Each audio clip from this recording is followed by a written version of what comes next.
We shall be beginning shortly.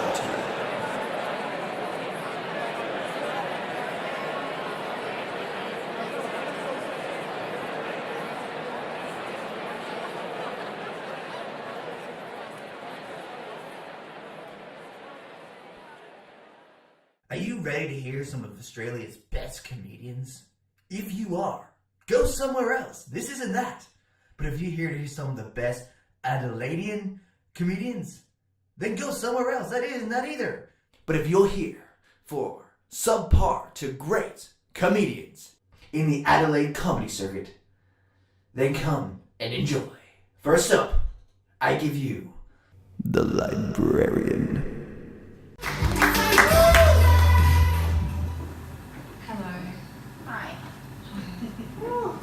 It's really nice to be here tonight. My name's Claire and I'm here tonight to talk to you about something that's a part of all of our lives.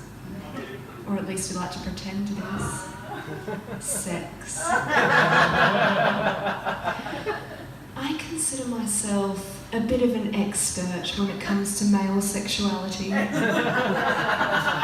And with good reason. So ladies, tonight I'm going to give you my top 5 tips so that you can have him begging for more. And gentlemen, you're welcome.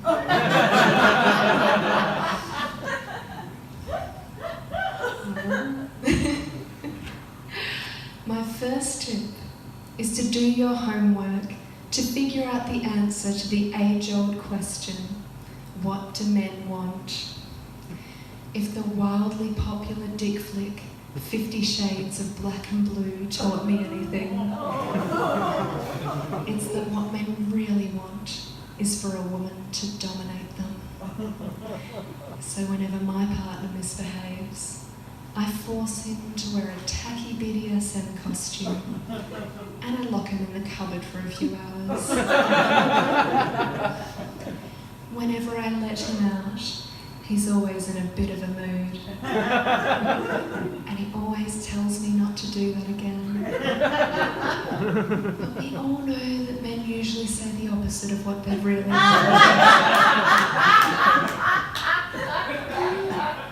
My second tip is to make your partner feel good about himself. I regularly give my partner compliments to boost his self-esteem. For example, I often tell him that he's really good at driving. For a man.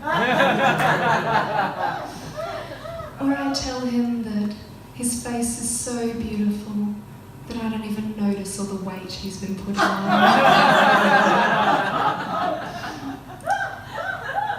My third tip is to understand the importance of foreplay and do something about it. I always make sure that my partner comes at least 5 times before it's my turn. And ladies, try not to get too hung up on what you think a male orgasm should look like. It's a scientifically proven fact that only about 5% of men are squirters.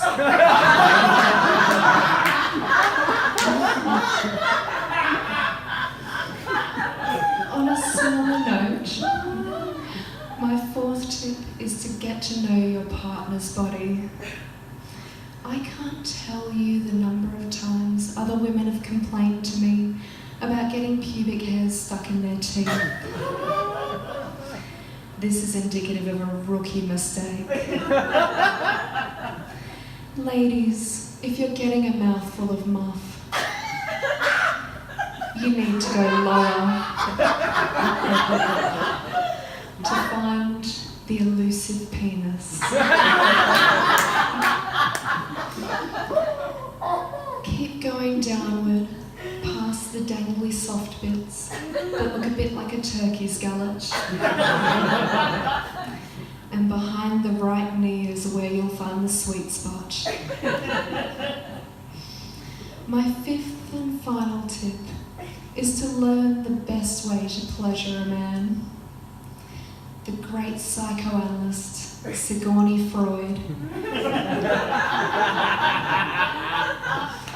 Through her many studies of male sexuality, found that the most mature form of orgasm that a man can have can only come about from him performing cunnilingus on a woman.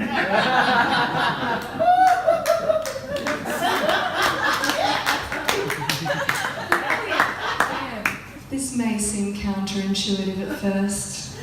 After all, the man's most erogenous zone, behind his right knee, isn't being stimulated. And it's true that you won't always succeed.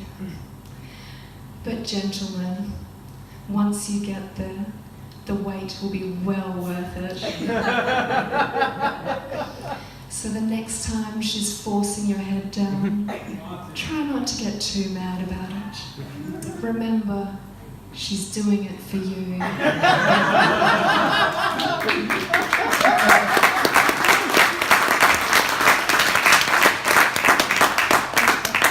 hope that these tips will help to heat up some bedrooms in this cold weather. And to any sex-hating meninists in the room who may feel offended by what I've said, my top advice to you is, you just need to get a cunt under you.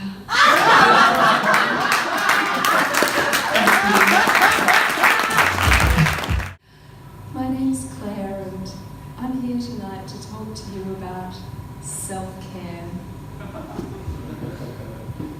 Like when a microphone keeps ringing. Each and every one of us faces stress in our lives, and I think that it's so important to take a moment every now and again to just say, fuck those cunts.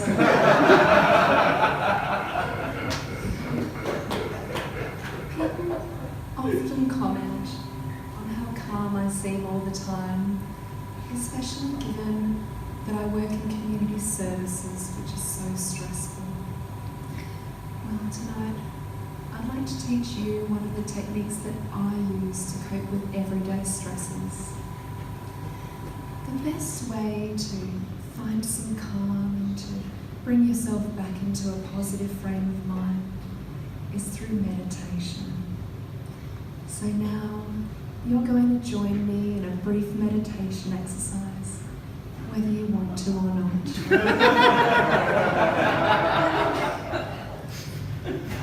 This may feel a little silly at first, but I invite you to gently rest the palms of your hands on top of your thighs like this, and close your eyes. Close your damn eyes. Don't make me come down. I want you to imagine that it's a usual weekday for you and you're going about your day. Picture what that looks like for you. Now I want you to imagine that another person has come along to fuck up what was otherwise a pretty good day. Maybe they're walking in front of you slowly and blocking the pathway when you're in a hurry. Maybe they just walked into the toilets at work when you were in there trying to have a poo without anybody hearing.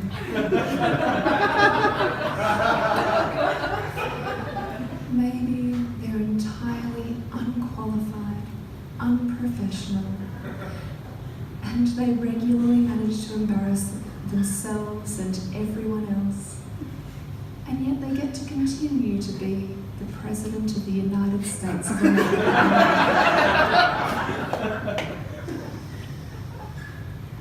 What a cunt.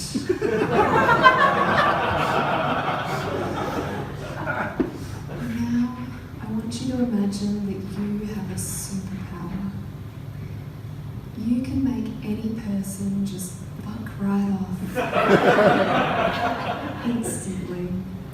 Just by saying the words, fuck that cunt. On our next exhale, I want you to join me in saying those words, and who's trying to ruin your day. Breathe in, and in your own time, fuck that cunt. Yeah. Feels good, doesn't it? And they're gone. Okay, you can all open your eyes now. So that's just one technique that you can use to help you cope with the stress of having to deal with annoying cunts. Thank you all so much for joining with me tonight. I really do appreciate your participation and your open-mindedness. When you go back out into the world tonight and back out into your workplaces later on, I want you to always remember to take good care of yourselves. And always remember to just say, fuck that cunt. Namaste.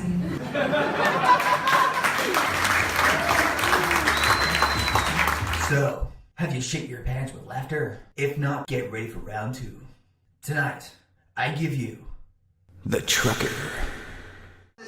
We're going to go home after this, we're going to go to sleep, and then at some point later than that we're going to die. So, just give this everything you've got, ladies and gentlemen. Welcome to the stage, your last act, John Cooper.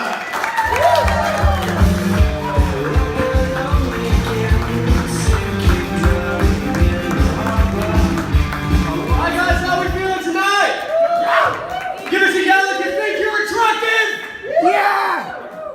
Some of you are liars. Hi guys, I'm John Cooper, and I just wanted to start this show off with a little bit of honesty about myself. As you may be able to tell, I am a bit of a Pokemon obsessive. I love Pokemon. I've been playing it since I was 6, and that means I've been playing it for 2 fucking decades. My life is pretty much completely about it.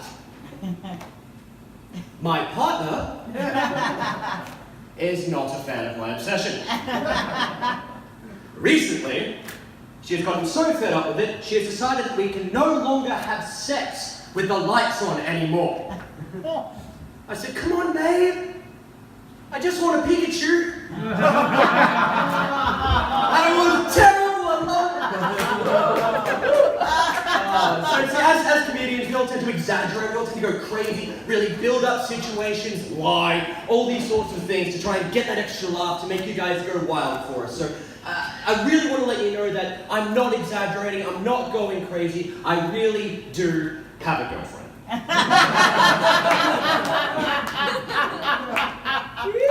Not quite sure how.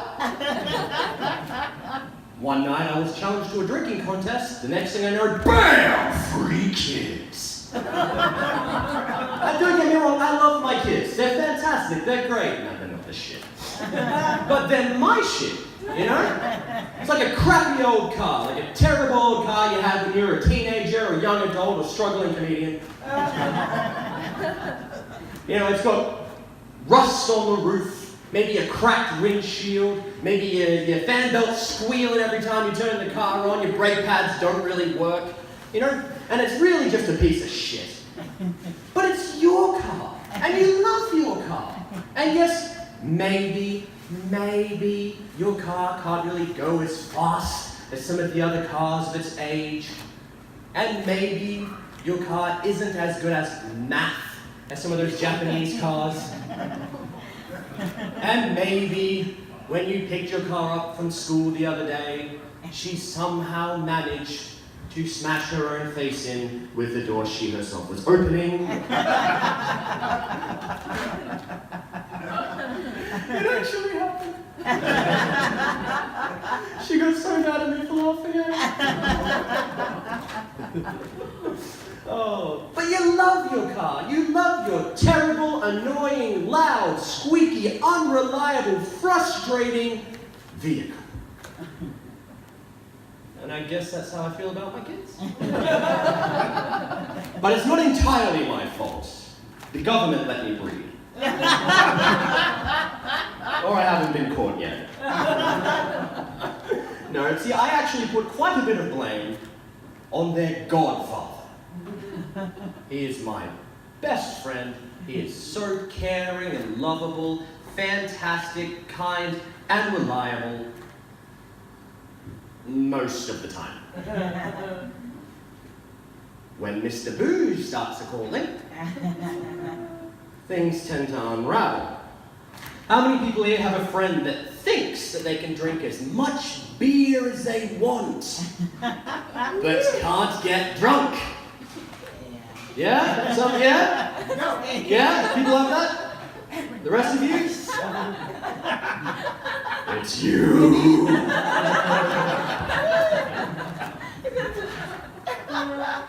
Conversation goes a little bit like this. I'll get in the character.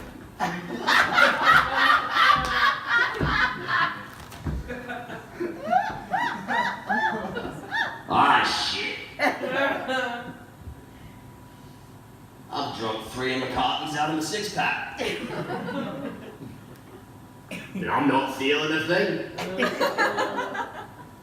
And a completely unrelated note, let me tell you why Trump isn't such a bad guy. Oh man, I did not time this set properly. I've run a little bit out of time, so I'm just going to end it with one of my most favorite jokes that my son told me. He's 4 years old, he's fantastic. It's a well-known joke, so if you do know it, I want you to yell out the answer when I point to you, okay? We good? Yep. Yeah, fantastic. Alright, so, how do you get Pikachu on a bus? You Pokemon! Yeah! Thank you, ladies and gentlemen, you've been fantastic!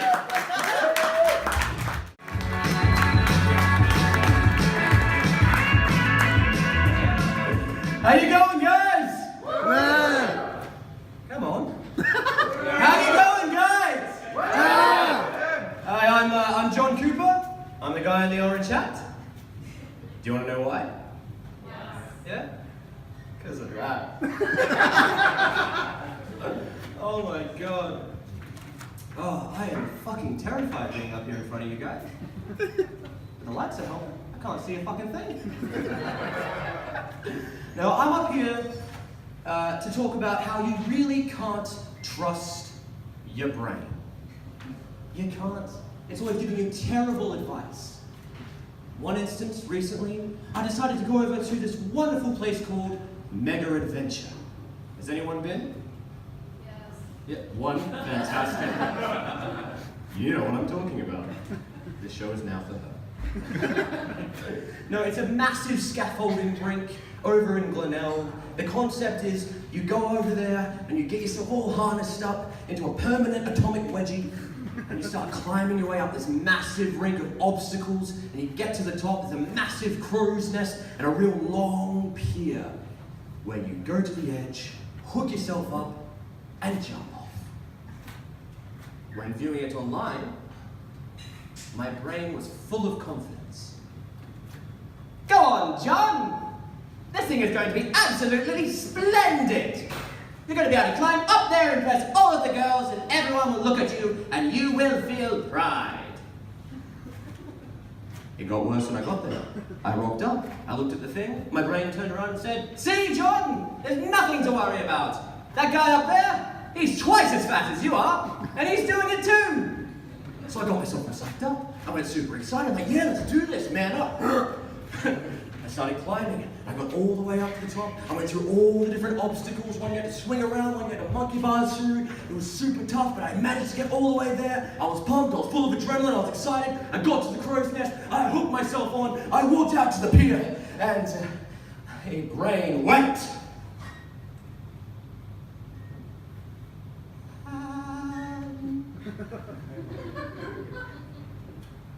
John?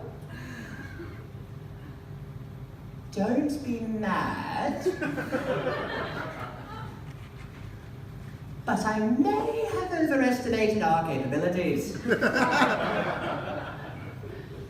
You are not going to jump from this crow's nest because that would be suicide. And so I started to panic. So I turned to my brain, man, what do I do? What do I do? I can't do this. I was like, it's fine, we'll take care of it. It's okay. You're going to take a step back, you're going to lean, you're going to talk to the lovely gentleman over there that's assisting you, you're going to tell me you need to get off, you're going to climb down, everything's going to be fine, they're going to unharness you, you're going to get in your car, and you're going to lie to everyone who asks. So I went back, and I said to the guy, I need to get off. So he pushed me. Have you ever screamed without making a sound?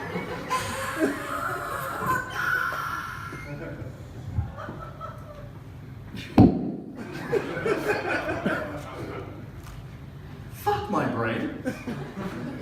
But it's not just me, is it? I bet plenty of people out there have also had a similar experience. You know, how about this one? You're in a test environment. School, uni, TAFE, whatever. You're sitting down, you're in that quiet little room in your little chair with a little pencil. And you're staring in a room filled with your peers at question number 13. And you begin to have a silent argument in your head with your brain. And it goes a little something like this. Oh, come on! Are you fucking kidding me? We know this question, it was on the practice test last Tuesday! We've been studying for 4 fucking months! How can we not have the answer to this? And your brain promptly responds. Terribly sorry. No mathematics up here today. But I do have some other things that might interest you. Here's a list of all of your failures. I'll add this one to it. Here's the name of every girl that's ever rejected you. This is probably why. And here's an uncomfortably large amount of Taylor Swift lyrics. What the fuck am I supposed to do with that? Oh, I don't know. Shake it off? Oh my god. So that's pretty much it for me, guys. Thank you very much for being here. And that's the end of that chapter. I hope you like the stylings of these two crazy comedians from the Adelaide circuit. I mean, hell, they're great. They should be. I gave my drug money to see these guys. And I laughed my ass off. And then I cried because I felt like I have no talent at all. But in the end, it's worth it to see these guys smile and laugh. And hopefully they give me free drug money later on. Because I'm not gonna lie, I really needed that drug money. It was my shit. Anyway, when time comes, we will get a part 2 of this beautiful series. I hope you enjoy. Vikings are out.